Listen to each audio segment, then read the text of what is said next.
Charlie, this is Will. This is my old, actually my first college roommate. First, yeah, And I think literally my first roommate in life, because I think that's how that same, works. I wasn't same, living same. anywhere before that. He's a stand-up comedian, and he's doing a lot of big things with AI on social media. He's got a family. He's traveling. It was his birthday yesterday. Happy And birthday. Thank you, man.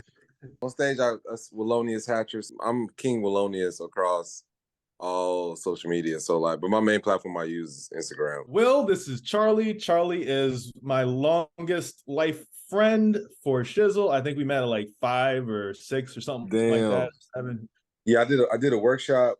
It was like an AI storytelling workshop. So to go from using ChatGPT to come up with an idea for a book and write the book, and then Mid-Journey to create like the images for the book, and then you take it to Canva and then upload it to Amazon via KDP. So just showing like that whole workflow. And then the panel was just a general panel on AI, and talking about what can happen, and the scary side of it. So it was more, I guess, formal, because they had like some AI industry leaders, talking about like the serious side. I focus more like just on the creative things that you can do with AI. Keep it fun. Yeah. Yeah, facts. There's a bunch of doomsday people who are like, we're gonna get no, let's just make some funny videos. Let's Yeah, man, that's how I feel, man. I mean, because you can do so many cool things with it, with Mid-Journey and like Gen 2 and Wonder Dynamic. I mean, there's so many platforms, but I feel like as a creative, it just takes your creativity to like a whole nother level. So yeah, until the robots take over, I'm gonna just keep making some fun stuff, man. That's how I feel about it. Yeah, it's so funny because I feel like humans are either like the people that want to invent the new technology, or who hope that no new technology ever gets invented. And it's like there's like just those people. I even was talking to my dad yesterday, and he was like, "It's scary out there. Like AI is gonna take everyone's job." And I was like, when we invented planes, the people who had boats, like they lost their jobs. When we invented the internet, the postal service got messed up. It's like, where have you been? Like what? Yeah. Exactly. I say the same thing, man. I was just like the car, I know that when the car came out, there were probably people that were, pro horse and buggy, but they just had to adapt. Well, we might go back to horse and buggy if the climate's bad. I wouldn't mind that. I mean, it'd be a little inconvenient, but it's like I just think like last week in Martha's Vineyard, it was so hard to get an Uber or Lyft. So like having a horse, would have been great. The buggy would have to have Wi-Fi, I think, but then I'd be all right. The vineyard actually does have a lot of people driving around weird stuff, and sometimes you do see a horse and whatnot. So it is a good place to test that out. I would love that. Yeah, I would love that. I've never rode a horse before, so but it looks like it's fun. It looks like it hurts your nuts. I don't know, man. I know you have to know how to ride it, but wear a cuff. Yeah, too many apps now, man. It's like it's so many. This is where we are. Like, if other people are using it, you got to use it. It's not going to be an option where it's like, all right, someone's posting 3 times a day, and it's like, man, do I do that manually? No, I gotta have AI do this crap for me. You gotta automate it. It's gonna be interesting, like when everybody's social media is automated and it's just AI on these platforms talking to each other. Have you seen AI influencers? I've seen a couple. Yeah. There's one I think with like a couple million followers or a couple 100,000. I don't know how many are out there, but I've seen them. I was watching actually a video the other day on just like how to create one. They don't seem like they're that hard to create. I mean, people dumber than us are doing it, so it's not. Yeah. So I don't know. I haven't tried it yet though. But do you have a favorite one that you like or following? I haven't tried it yet. I've just been reading about. I mean, somebody was making like 100-something thousand a month with an AI influencer, like the top one, and that's like $1 million something a year. It's really crazy. So, and it's only going to get crazier, it is what it is. Like, I'm right down the middle. I'm just neutral. I'm kind of just observing everything. So some of it just feels like it's just like we're on a collision course. You can't really avoid it. It's interesting too, because like some people like those like avatar sim worlds or whatever, Right. and like get obsessed with it. But then there are people that really do want to connect to other humans. So we're gonna be forced to see like what segments of society actually really don't care if the person's fake or not. Yeah. Did you guys watch that movie, Her? Yeah. Yeah. I could see that happening in real life. I mean, I know that would happen in real life because some people are just lonely, and they need somebody to talk to. So AI will cater to you and tell you everything you need to know or feel or whatever. So, I mean, that might be like a huge industry moving forward. Right. For sure. Yeah, there's going to be people who prefer AI over humans because humans will let you down, but AI is just consistent. Like a loyal dog, it's just like, so that, I mean, really, you're right, man. It's just like at the end of the day, like I still go on Clubhouse from time to time, just when like I'm bored and I just want to hear people talk or just maybe want to talk to like random people. But it's just at the end of the day, it's just me wanting to have some type of conversation or just, kind of just listen to conversation. So like, you have an AI that's like, just gonna tell you everything, the good things that you want to hear, make you feel good. And, hey, I had a hard day today and let me talk to my AI to boost my self-esteem. I can see that happening sooner than later. How soon do you think? A lot of the predictions that I as it pertains to like video, I thought that they were going to be like sometime next year and then like they're happening like now. So I would anticipate by the end of the year, maybe first quarter 2024, we'll see, these AI.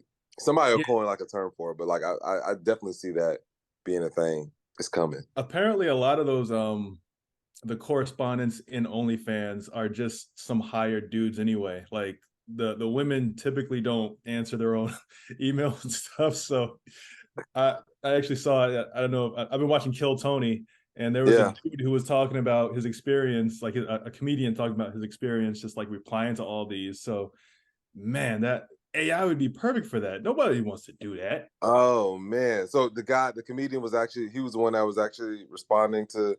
That's wow. He was hired. Yeah, that's how That, he. That's how he's paying for his comedy, basically. that's crazy. Man, I could just only imagine the type of conversations that he's had. Gotta take a shower after that gig. Cold shower. Oh man, very cold shower.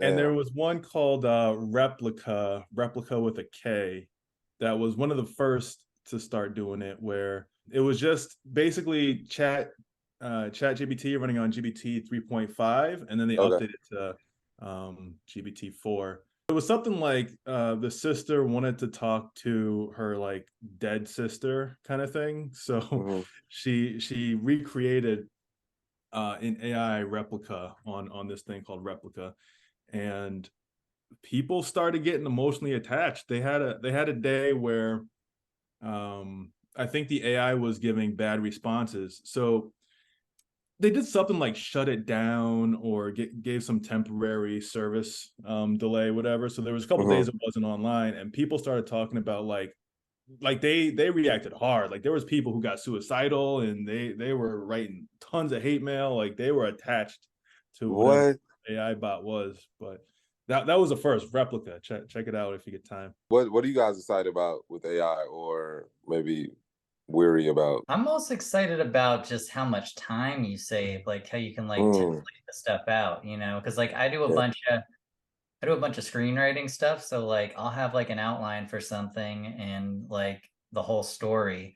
And then, it can just like put it into screenwriting form. And then you save all that like very like dumb entry of like this scene, morning, this character does this or whatever. And it's still not great. Like Bard is like okay, ChatGPT, they're all kind of the same. I know there's that Dramatron one, which is like maybe going to be the better one, but I think the fear though is like you just want to make sure, like I wish there was something that I could just train on my stuff. Like I wish I could just be like, here are all the screenplays I've written, so you know how I write. Like I don't want to have like a Goodwill Hunting joke put in there accidentally. Yeah. That I don't realize, because it's like, how it is as a comic, you're always scared of stealing stuff, and sometimes you'll like say something that someone else has done just like just like coincidentally or randomly, but you want it to be coincidental. You don't want it to be like premeditated that they're stealing from another thing. So that's the part that I'm like, sort of, I just hope that they can get it more customized for the user.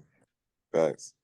I'm looking for, I've basically wanted a time machine to go in the future, and this is the closest we're gonna get. Like, we're gonna be in the future in our lifetimes, just metaphorically. Like, once AI mixes with CRISPR, mixes with robotics, we're gonna see tons of stuff. Like, we might see human life get expanded for, I don't know, another 100 years. So the next 200-year-old person could have been born already. Like, we might see end to diseases that we couldn't imagine. They already have, I think it's called alpha folding, where they're folding proteins to look at like advancements for genetics and curing diseases and stuff. So the next 10 to 15 years are going to be more different than the last 100 years, in my opinion, because of AI.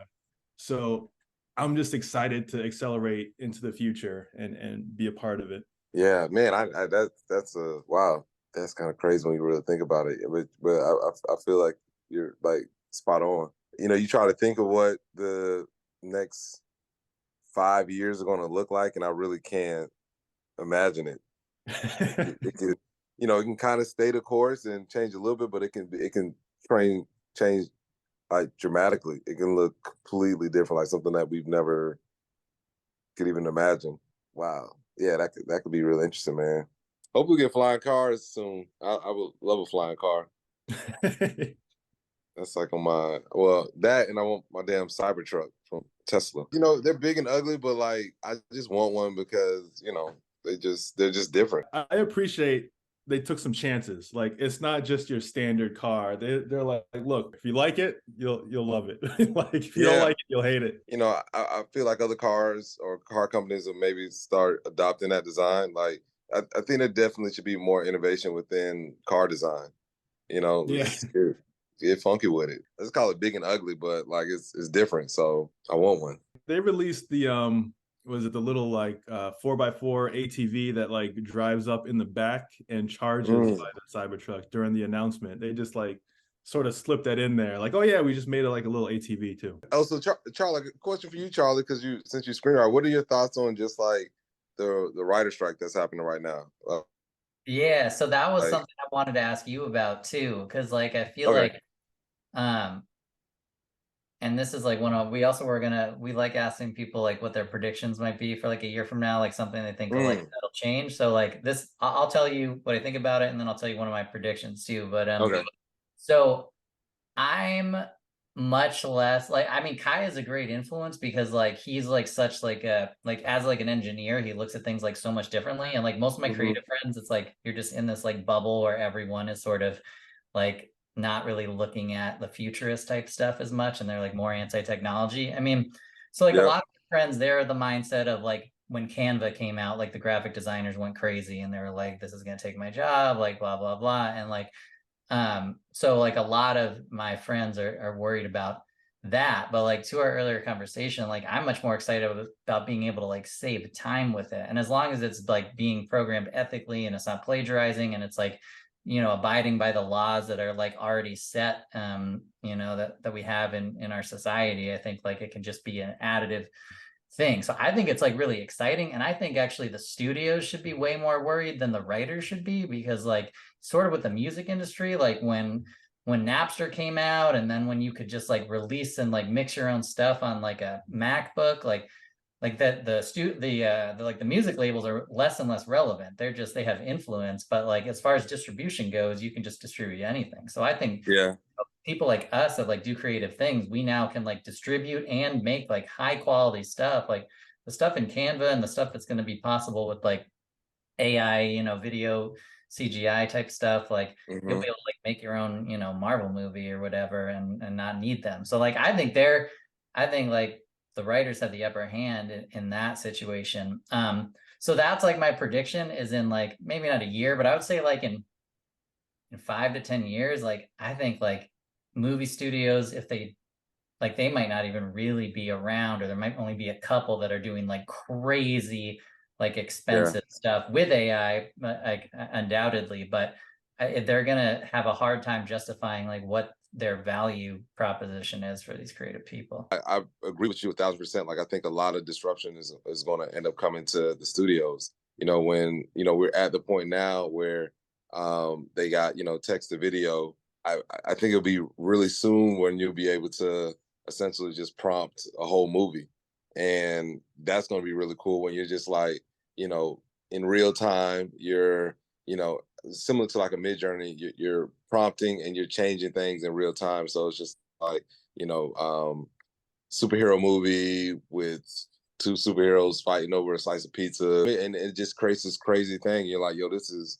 insane. How soon we get to that point, I feel that we'll see, because I've already seen like AI movies on YouTube. Like there's quite a few, and they're pretty long. Like I've seen like an 18-minute movie, and then do you see the rock paper scissors like anime joint that came out?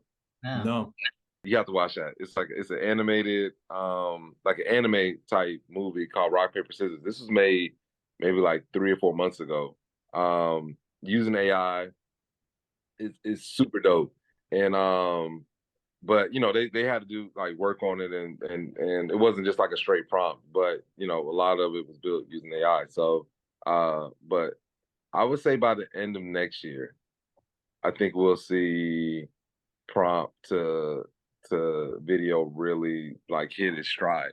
Midjourney went from a huge jump from version 3 to 4. Like it was like crazy. Because I remember I had version 3 and I was like, all right, this is cool. You make some images like whatever. And then when version 4 came out, you're like, yo, like you can really get funky with it. So, and now version 5 and and up. And Gen 2 kind of hit the same thing. It hit that, when it first came out, it was like, oh, it's cool. You can, image to image. But now, like what you're able to do with like taking a Mid-Journey image and putting it in Gen 2, you can do like some really cool things as far as like animation. So yeah, I think next year we're going to see, some really cool projects come out. I think we'll see like the first like text to like short film project come out. And then I just see a lot of disruption coming to the studios, animators, you're going to be able to like, be using like Unreal Engine. You can do so much now. They got like Blockade Labs where you can create 3D worlds. So yeah, video games, like a lot of things are just going to change. Studios are going to be like that, where people are just like, I don't need to work with a studio anymore. Like for what? Like that's that's just cutting a piece out of my pie. So so that day is going to be very interesting. But that's why I think the film industry's headed. Like the power is going to be in the creators' hands. We've already seen some studios start posting jobs for AI directors, AI this, AI that. So and some of these AI positions are like paying $1 million a year. So the Netflix job, which is crazy. The Netflix one, yeah. So they're definitely seeing like, all right, we gotta jump on this. Yeah, I mean, a lot of my writers friends, when everything initially happened, similar to what Charlie was saying, they were really just anti-AI, and like I have a Slack group that I'm in. It's a bunch of like aspiring writers and a couple of few like actually like writers that write for TV. And what I realized was a lot of them have never actually like used these tools at all. And then like I ended up showing some of them like how to actually use it, and how to just like if they wanted to like create a screenplay, and they were just like blown away. They were like, yo, this is insane. So yeah, it's I have one friend, they write for they do like reviews and whatnot for like movies, and they use it all the time. Like they're always using, and I'm like, okay. So I just think that a lot of writers, they probably don't know the power of AI, what you can actually do with it and how creative you can be. And I think it'll say, as long as like you're not stealing someone's work, that should be getting a licensing fee. In the same way when like when a rapper samples a song, you got to pay like to sample it. As long as that stuff is like ironed out, which they're going to have to, like it's the same concept, and it just makes it so quick. If it's your content, it just makes it so much faster. It's insane. Yeah, absolutely, man. I mean, that's the biggest thing. It's just you know, when I talk about AI, I'm just like, it's a tool, man, and it's a tool to save us time and energy, money, you know, resources. So, um, yeah, you kind of hit it on the head, man. Hit it on the head. That's the way we discover good creativity anyway. Like we have to have a bunch of terrible paintings to look at one and be like, oh, that was great. And you have to have a bunch of bad ideas and brainstorming to come up with that gem. Yeah, So people look at it like, the first one, like, no, make it give you 10, make it give you like 50 and pick the best one. And that's how yeah, we do it in real life anyway. So why would you yep, expect AI to be so much different? I think like right now too, it really just like cuts time, but it's not. It eventually will get to a point where like the stuff is really creative and interesting when the data set's like super large or whatever. But like for the most part, it's just like when you use it, it's just kind of a brainstorming thing. Like Kai and I did this yeah. experiment where we took like some jokes of mine that like weren't good that I just didn't do anymore and put it in ChatGPT 3 and then 4, and like it gave us, it didn't like rewrite them that well, but it gave different angles that you wouldn't think of that you could then like use to punch it up. Uh, Mm, so like that, like that's like the example I think of too, where it's like it's not really like generating original stuff that's equal to what you're capable of, but it helps you think of it in a different way. yeah, absolutely. This is just a great collaborator. You know, same way if you just had like a friend that you know you trust their comedy, you can just like, hey, you know, what do you think about this? You got any ideas? Um, have you messed around with Playground at all? OpenAI's Playground. No. No. It's very similar to ChatGPT, but you can adjust the temperature um, Oh, in Playground. So you know the higher the temperature, the more creative or outside the box. You know, GPT will give you the answer. So or the output rather. But yeah, it's pretty cool. So you know, I highly recommend that. Just go in there and just experiment with the temperature. I think you can adjust it in ChatGPT as well. I haven't tried yet, but yeah, but I know in Playground you can. So in like in Bing Chat, you can adjust the temperature in there as well. So I think the default is like balance, and then you can skew it and like it's select the option where it makes it more creative, or I forget right. what the other box is, but that's essentially just adjusting the temperature. Precise. Yeah, yeah, Yeah. yeah. Yeah. Precise, balanced, creative. hmm So, Yeah, so that's just adjusting the temperature. But you know, if you use Playground, you have more control. so Yeah. what's your writing process look like? Like if you wanted to create a script, what are you doing? For using AI, Yeah.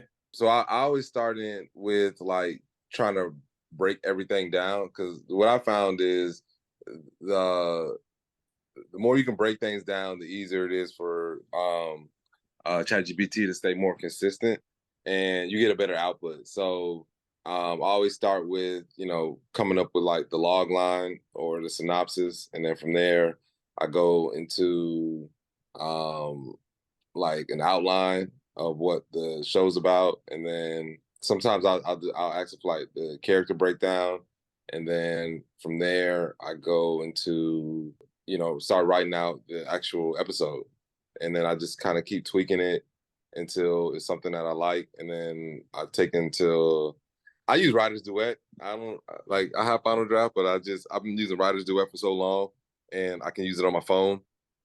It saves it. It's so much similar to like Google Docs, and it just you know automatically saves everything to the cloud. So I just take everything from there. It's weird. Like the last couple times I've been using ChatGPT to screenwrite, it the text comes out weird, or the text comes out and then I try to paste it into like Writer's Duet, and it doesn't format properly. It almost formats like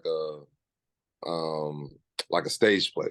So sometimes I have to like tell it to like you know make sure it's in screenwriting format. Even then, it still do it, or like I'll have it format into like a code block, and in doing that, I can like copy it and paste it. That's usually like my process. Like it's really just taking all the things that you know from just like standard screenwriting principles and applying that to what you know or what you want to put out. So sometimes you know it's also good to have it adopt a persona that works really well. You know, if you're trying to make something horror or comedy or something dramatic, you know, you can have it take on that persona and write from that perspective. But that's usually my process. I just try to break everything down as much as possible before I have it actually start writing the actual script.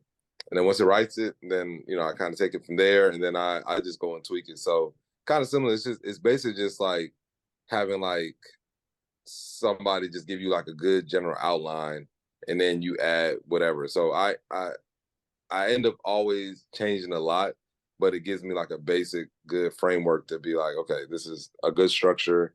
It's almost like having an assistant where you're just like, all right, I got an idea for this movie about, you know, it's kind of like Rambo, but he's, you know, fighting in the clouds. Like, start that out for me, and then I'm gonna go tweak it later. And your assistant just kind of writes it up, and then they send it to you, and now you can like, okay, all this is shit.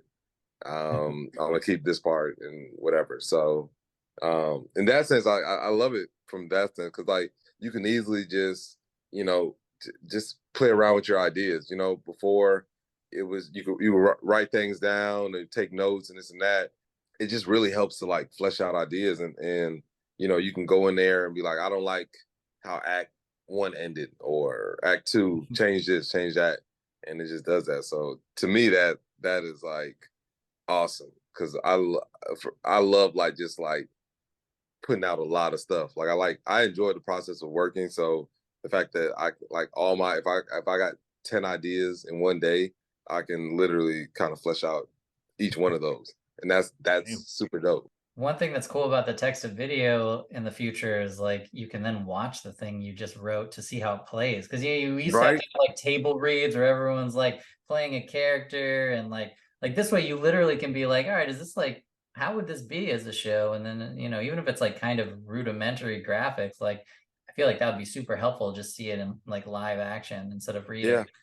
Yeah. Yeah. Even just like, you know, if you want to put everything together, it's just like a deck, you know, you're like, all right, you know, this is this sci-fi world that I built out here. You know, you go to Midjourney, you literally make the images that will be in your actual movie.